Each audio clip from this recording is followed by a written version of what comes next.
नमस्कार। कल एग्जाम है, इसलिए कुछ बातें हैं जो करनी जरूरी हैं। आप में से बहुत से लोग अभी सफर में होंगे, कुछ पहुंच भी गए होंगे, और जिनका सेंटर पास है वो कल सुबह निकलेंगे। मुझे पता है इस समय आप बहुत बिजी होंगे और स्ट्रेस भी आपके मन में होगी। आप में से बहुत से लोगों को लग रहा होगा कि जो पढ़ा है वो कुछ भी याद नहीं है।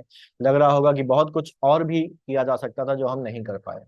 ये फीलिंग बहुत नॉर्मल है और सबको लगती है। किसी को भी कभी अपनी तैयारी पूरी नहीं लगती, और ये फीलिंग तब तक बनी रहेगी जब तक कि आपका सिलेक्शन नहीं हो जाएगा। ध्यान रखिए, कोई भी ऐसा नहीं है जो कह दे उसका सब कुछ तैयार है। किसी का कुछ छूटा है तो किसी का कुछ और छूट गया है। किसी की हिस्ट्री स्ट्रांग है तो उसकी ज्योग्राफी कमजोर है, किसी की ज्योग्राफी स्ट्रांग है तो उसकी साइंस कमजोर है, किसी की साइंस ज्योग्राफी दोनों स्ट्रांग है तो कोई और सब्जेक्ट उसका कमजोर होगा। इसलिए हमें इन सब चीजों की चिंता नहीं करनी है। कल आपकी अब तक की सारी तैयारी की परीक्षा का दिन है। अब तक आपने जो भी पढ़ा है उस पर और खुद पर भरोसा रखकर एग्जाम देने जाइए। यकीन मानिए, अगर आपने ईमानदारी से पढ़ाई करी है तो आप कंपटीशन में बाकियों से बहुत ज्यादा आगे हैं। लेकिन एग्जाम देते समय कुछ बातों का ध्यान रखना जरूरी है। सबसे पहले ओएमआर शीट में जो भी इंफॉर्मेशन मांगी गई है उसको बहुत सावधानी से आपको भरना है। कहीं पर कोई भी कंफ्यूजन अगर आता है तो बिना शर्माए बिना झिझके आपको इन्विजिलेटर से उसको पूछ लेना है। पूछने में बिल्कुल भी नहीं शर्माना है। अगर सीट आपकी सही नहीं है, टूटी है, हिल रही है, टेबल पर गड्ढे हैं जो आपके लिखने में, आपकी मार्किंग में आपको समस्या पैदा कर सकते हैं, तो इन्विजिलेटर से आप बिना झिझक दूसरी सीट मांगिए, आपका यह अधिकार है। परीक्षा में हमें 3 घंटे में 200 प्रश्न हल करने हैं और उनके उत्तर हमको एमआर शीट में मार्क करने होते हैं। पूरे साल हमने जो भी पढ़ा है इसका जो निर्णय होगा ये परीक्षा में इन्हीं 2 घंटों में, इन्हीं 3 घंटों में हो जाना है। बहुत बार परीक्षा का, एग्जाम का एक्सपीरियंस हमको नहीं होता है, और हम अपनी पुरानी गलतियों को भी कई बार दोहराते रहते हैं, जल्दबाजी कर देते हैं। तो इन वजह से इन 3 घंटों में हमने पूरे साल जो भी अपनी तैयारी करी है, मेहनत करके बहुत अच्छी तैयारी कर ली हमने, लेकिन इन 3 घंटों में इन वजहों से, इन ह्यूमन एरर्स की वजह से, इन एक्सपीरियंस में कमी की वजह से, पुरानी गलतियों को दोहराने की वजह से हम इन सबको खराब कर देते हैं। इन सबसे बचने के लिए इन 3 घंटों में हमें बेहतर टाइम मैनेजमेंट, बेहतर कंसंट्रेशन, बेहतर फोकस और बेहतर कॉन्फिडेंस की जरूरत होती है। अगर देखा जाए तो इन 3 घंटों में हमें हिंदी के 60 और जीएस के 140 प्रश्न अटेम्प्ट करने हैं। अब से पहले अगर पिछले एग्जाम्स की बात करी जाए तो अब से पहले हिंदी के 60 सवालों का पेपर जो होता था वो अलग होता था और उसके लिए हमको 1 घंटा मिलता था। जीएस के 140 प्रश्नों का पेपर अलग होता था और हमको 2 घंटे का समय मिलता था। बीच में कुछ गैप होता था, इसमें हम हिंदी को रिवाइज भी कर लेते थे। अब वो गैप नहीं है, लेकिन इसका भी हमें फायदा मिला है। अगर हम इसी पैटर्न को फॉलो करें जैसा अभी तक होता आ रहा था तो हमें हिंदी के लिए 1 घंटा और जीएस के लिए 2 घंटे, कुल मिलाकर हमको 3 घंटे मिले हैं। इसका हम फायदा ले सकते हैं। अब अलग अलग लोगों का अलग अलग तरीका होता है, और अलग अलग लोग अलग अलग तरीके की सलाह देते हैं, लेकिन मेरे हिसाब से आपको हिंदी के प्रश्न जो है वो पहले करने चाहिए और उसके बाद आपको जीएस के क्वेश्चंस करने चाहिए। क्योंकि हिंदी के इन 60 सवालों के लिए 1 घंटे का जो समय है वो बहुत ज्यादा है, बिल्कुल पर्याप्त है, मोर देन सफिशियंट है। और हिंदी के सवाल ऐसे नहीं होते हैं कि उसमें आपको कुछ कैलकुलेशन करनी पड़े, कुछ आपको जोड़ घटाना करना पड़े, सोचना समझना पड़े। अगर आपने हिंदी थोड़ा सा भी ठीक से पढ़ी है तो हिंदी को करने में आपको मैक्सिमम 30 मिनट लगेगा और बाकी 30 मिनट आपका सरप्लस होगा। अगर हम मान लें कि थोड़ा सा पेपर कठिन भी आ गया, या आपको थोड़ा सा करने में दिक्कत हुई, समझने में दिक्कत हुई, और आप उसको बहुत ध्यान से पढ़ पढ़ कर भी कर रहे हैं, समय लेकर भी कर रहे हैं, तो भी 40 मिनट से ज्यादा आपको नहीं लगेगा। यहाँ अगर आप 1 घंटा जो आपको समय मिला है उसका पेपर आप 30 से 40 मिनट में ही कर ले रहे हैं, जो कि आराम से हो जाएगा, और आप उसको एक बार रिवाइज भी कर लेंगे पेपर को, ठीक है, तो आपको यहाँ पर 20 से 30 मिनट का सरप्लस मिल जाएगा, जिसका इस्तेमाल आप जीएस में कर सकते हैं। यानी कि जिस जीएस के लिए हमें पहले केवल 120 मिनट यानी कि 2 घंटे मिलते थे, उसके लिए अब आप 140 से लेके 150 मिनट का टाइम जो है वो अरेंज कर सकते हैं, जो आपकी परफॉर्मेंस में बड़ा अंतर ला सकता है। वहीं अगर आपने हिंदी बाद में करने का डिसीजन ले लिया है तो जीएस में या रीजनिंग में अगर कोई सवाल फंस जाता है तो वो आपका समय खा जाएगा, और हो सकता है कि हिंदी के लिए आपके पास समय कम पड़ जाए। इसलिए मेरी सलाह ये है कि आप हिंदी पहले करेंगे, जीएस बाद में करेंगे। अब जीएस की बात हम लोग कर लेते हैं। अगर देखा जाए तो 2 घंटे में हमको जीएस के 140 सवाल करने होते हैं। अगर हम सरप्लस टाइम को छोड़ दें तो जब हमको मिलेगा, ठीक, तो इन 2 घंटे में 140 सवाल के हिसाब से हमारे पास हर सवाल के लिए, हर प्रश्न के लिए 51 सेकंड का समय रहता है, जो कि अब ज्यादा हो जाएगा। और वो जो 20-30 मिनट का सरप्लस हमको मिला है वो इस 51 सेकंड के समय को बढ़ा देगा। लेकिन हम 51 सेकंड को पकड़ कर चल रहे हैं, और इन्हीं 51 सेकंड में हमको सवाल पढ़ना भी है, उसे समझना भी है, और उसे ओएमआर में मार्क भी करना है। बिना टाइम मैनेजमेंट के इतने कम समय में पेपर की को क्वालिटी के साथ जो है वो सॉल्व करना मुश्किल का काम होता है। लेकिन अगर हम शुरुआत से ही टाइम मैनेजमेंट का प्लान बनाकर चलेंगे तो ना केवल हम समय से पहले पेपर हल कर पाएंगे, बल्कि उसको रिव्यू करने का समय बचाकर गलतियों को भी हम मिनिमाइज कर लेंगे। एक सवाल बार बार आ रहा है कि कितने सवाल हमें करने चाहिए, कितने प्रश्न हमको अटेम्प्ट करने चाहिए। यहाँ इस बारे में अलग अलग बातें सामने आती हैं। कोई कहता है कि जितने ज्यादा सवाल कर लो उतना अच्छा है, लेकिन ये जो ज्यादा से ज्यादा सवाल करना जो है वो कभी कभी बहुत ज्यादा घातक हो सकता है, बहुत ज्यादा सुसाइडल और आत्मघाती हो जाता है। अक्सर वो लोग जो पास हो सकते थे कम सवाल करके, वो ज्यादा करके निगेटिव मार्किंग के चक्कर में फंस के एग्जाम में फेल हो जाते हैं। और बार बार ये उनके दिमाग में आता है कि काश हमने 2 4 10 सवाल कम कर दिए होते, तो इस नेगेटिव मार्किंग की वजह से हमारे क्वेश्चंस और उनके जो मार्किंग है वो नेगेटिव ना हो पाती और हम शायद पास हो जाते। तो नेगेटिव मार्किंग में कितने सवाल किए गए हैं ये इंपॉर्टेंट नहीं है, बल्कि इंपॉर्टेंट ये है कि आपकी एक्यूरेसी कितनी है। पिछले सालों को अगर देखा जाए तो जो कट ऑफ है, मैं मेल जनरल की बात कर रहा हूँ, 120 से 135 के बीच झूल रही है। फीमेल्स की और जो दूसरी कैटेगरीज है उनकी कंपेरेटिवली कम जाती है, ओबीसी को अगर छोड़ दिया जाए तो ये 120 से 135 मैक्सिमम है, इसके ऊपर नहीं गई। तो ऐसी केस में हमको बिल्कुल सेफ रहने के लिए 140 का टारगेट लेकर चलना चाहिए। 140 का टारगेट मैं इसलिए बोल रहा हूँ, जब 140 का टारगेट लेके चलेंगे तो आप 130 125 के आसपास पहुंचेंगे।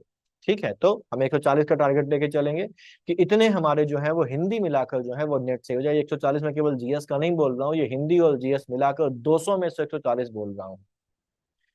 अब मान लेते हैं कि हिंदी में हमने 55 जो क्वेश्चन है वो नेट सही कर लिए हैं, तो अब 140 तक पहुंचने के लिए हमको कितने सवाल करने होंगे? 85 नेट हमको जो है वो सही करने होंगे आफ्टर नेगेटिव मार्किंग। अब हमको ये देखना है अपनी एक्यूरेसी लेवल के हिसाब से कि अब 85 सही करने के लिए कितने क्वेश्चंस हमको अटेम्प्ट करने हैं।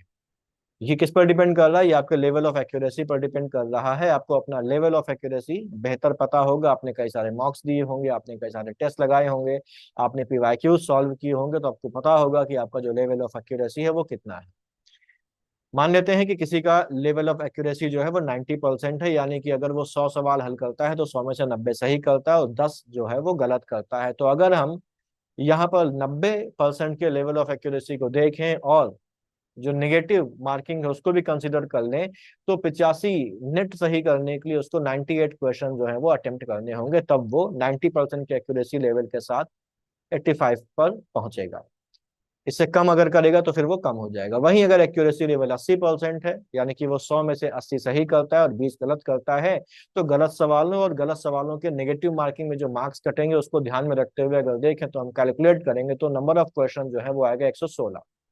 तो उसको 116 क्वेश्चन जो है वो अटेम्प्ट करने चाहिए, और एक्यूरेसी लेवल घटने पर ये जो number of questions to be attempted है वो लगातार बढ़ता चला जाएगा। अब यहाँ पर एक तरीका और है। अच्छा, एक चीज ये ध्यान रखिएगा, ये 140 जो मैं बोल रहा हूँ, ये 140 जो है वो मैक्सिमम लिमिट है, इतनी जाएगी नहीं। जाएगी वही 120 से 130 132 135 के बीच में। तो आपको यहाँ पर ये नहीं सोचना है कि 140 नहीं कर पा रहे हैं तो हम पास नहीं हो जाएंगे। सिंपल सी बात है, इसको बिल्कुल दिमाग में बैठा लीजिए। अगर आपका टोटल जो नेट जो आपका स्कोर आ रहा है अटेम्प्ट करने के बाद नेट क्वेश्चंस का 200 में, अगर वो जनरल मेल में 120 125 125 मान लेते हैं, 125 130 के बीच में है, तो आप बिल्कुल सेफ हैं, आप एग्जाम देंगे। ठीक। वहीं अगर आपका 120 भी आ रहा है तो मैं ये कहूंगा कि आप मेंस की तैयारी में जुट जाइएगा बिना समय गंवाए, क्योंकि आयोग जो है वो अक्सर गड़बड़ियां करता है। कई सवाल वो डिलीट करता है, कई सवालों के आंसर चेंज करता है। तो ऐसे में क्या होता है कि जो एक्सपेक्टेड कट ऑफ से नीचे भी हैं वो पास हो जाते हैं।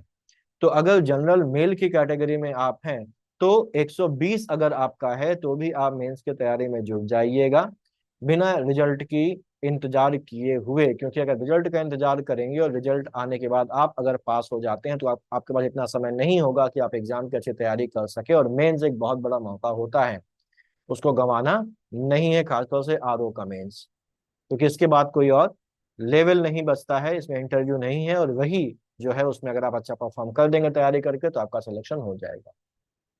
अच्छा, एक्यूरेसी लेवल के अलावा एक और तरीका भी है। ठीक। जो हमारा प्रिलिमिनरी एग्जाम है इसमें मुख्यतः 6 तरीके के सवाल हमसे पूछे जाते हैं। एक डायरेक्ट ऑप्शन वाला सवाल होता है, मिलान वाले सवाल होते हैं, सीक्वेंस में लगाने वाले सवाल होते हैं, रीजन असर्शन वाले सवाल होते हैं, सही और गलत जो स्टेटमेंट है उसकी पहचान करने वाले सवाल हमारे सामने आते हैं। इन प्रश्नों में कुछ प्रश्न तो ऐसे होंगे जिनको देखते ही बिना बहुत ज्यादा एफर्ट किए हुए आप सटीक उत्तर पहचान लेंगे, वहीं कुछ सवाल ऐसे भी होंगे जो कठिन होंगे, घुमावदार होंगे और आपको उसमें सोचना होगा। ठीक, वहीं आयोग की ये आदत है कि वो कई बार ऐसे सवाल डाल देता जो किसी को नहीं आते। ऐसे सवालों को देख के बिल्कुल आपको घबराना नहीं है कि अरे ये तो हमने कभी पढ़ा ही नहीं, है ना। ऐसे सवालों को देखकर बहुत सारे लोग जो मोरल है वो खो देते हैं अपना, और जो आते हैं वो भी गड़बड़ करके चले आते हैं। और अक्सर ऐसा भी होता है कि पेपर को खोलते ही पहले दूसरे पन्ने में हमारा सामना इन्हीं अनदेखे से लगने वाले घुमावदार, बिना पढ़े जैसे लगने वाले सवालों से हो जाता है, और बढ़िया तैयारी होने के बावजूद हमारा जो कॉन्फिडेंस है वो धड़ाम से नीचे आ जाता है। तो ऐसे में हमको बिल्कुल पेशेंस के साथ काम करना है, धैर्य के साथ पूरा पेपर देख के हमको उन हिस्सों को पहचानना है जो हिस्से हमारे सबसे बेहतर तैयार हैं। ठीक है ना। आपको पहले दूसरे पन्ने के क्वेश्चंस देकर घबराना नहीं है, आपको प्रॉपरली पूरे पेपर को हल देखना है, पूरे पेपर को देख के आपको वहां से शुरुआत करनी है जो आपको आता है? जरूरी तो ना कि हम पहले क्वेश्चन से ही सॉल्व करना शुरू कर दें, और ऐसा नहीं है कि पूरे पेपर में आपको कुछ आता ही नहीं होगा, है ना।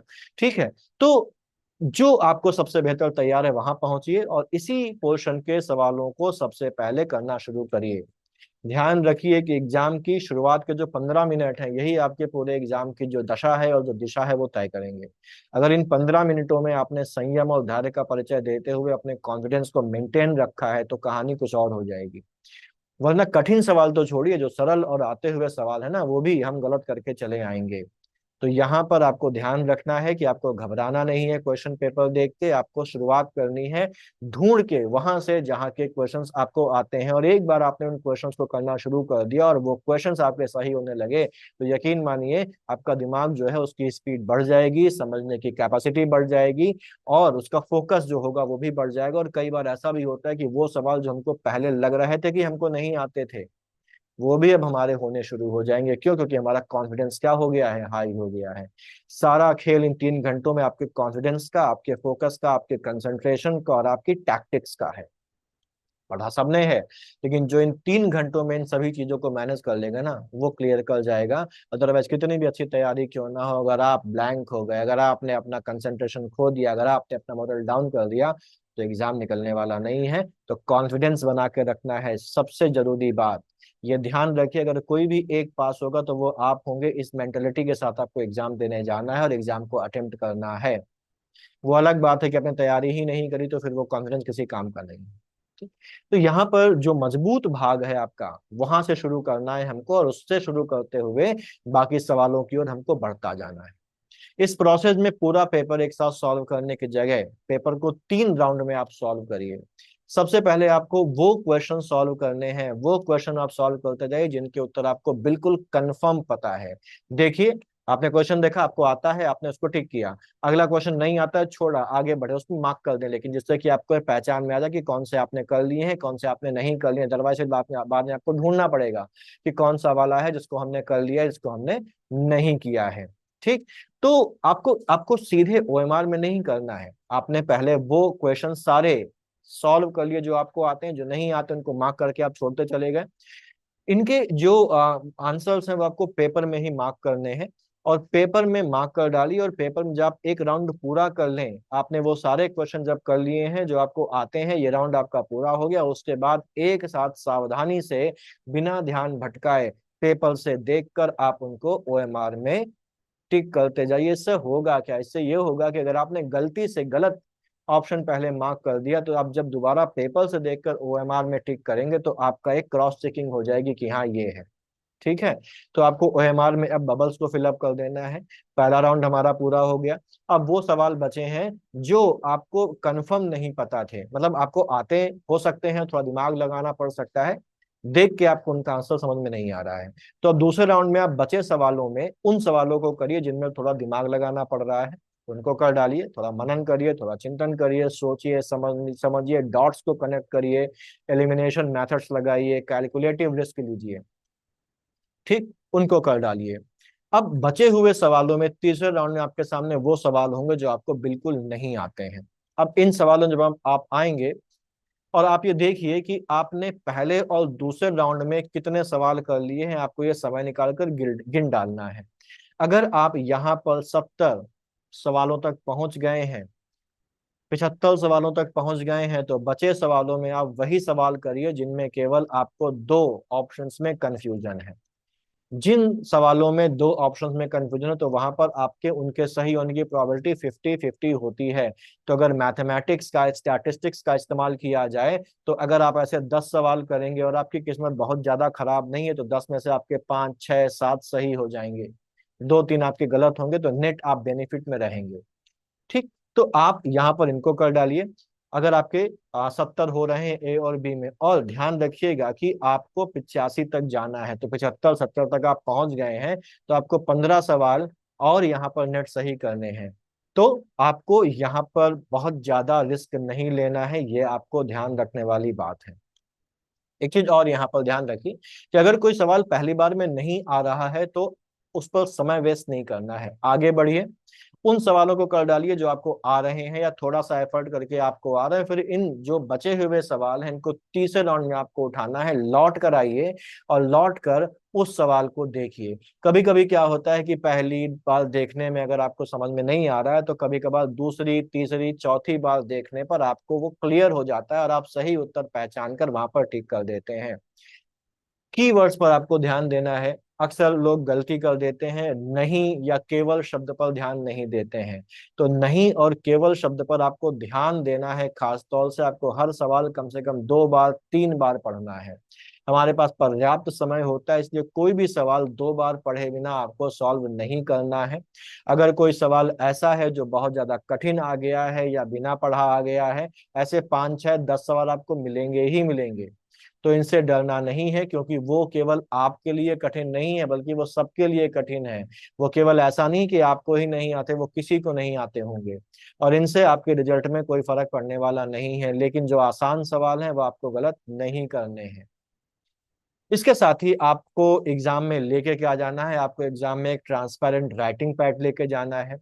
साथ आप अपने, क्योंकि आप बाहर जा रहे हैं बहुत से लोग, तो सर दर्द की पेट दर्द की कुछ दवा रख लीजिए। एग्जाम हॉल में आप भले लेके अंदर ना जाएं, पानी की बोतल ले लीजिए, इसमें ग्लूकोज या इलेक्ट्रॉल वगैरह घोल के रख लीजिए।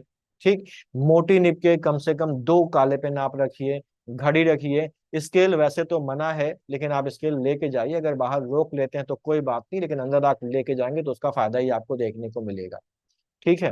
वोटर आईडी आधार कार्ड की एक फोटो कॉपी रख लीजिए, ओरिजिनल भी साथ में रखनी है, और 2 फोटो आपको साथ में जरूर लेकर जानी है। इतनी बातें आप ध्यान रखिए और एग्जाम अच्छा करके आइए। खुद पर भरोसा रखिए, पैनिक नहीं होना है। आपने बहुत मेहनत करी है, ऊपर वाला आपकी मेहनत देख रहा है। माँ दुर्गा आपका जरूर कल्याण करेंगी। अच्छी सी खबर सुनाइए, मेंस में लग जाइए। मिलते हैं एग्जाम के बाद। All the best.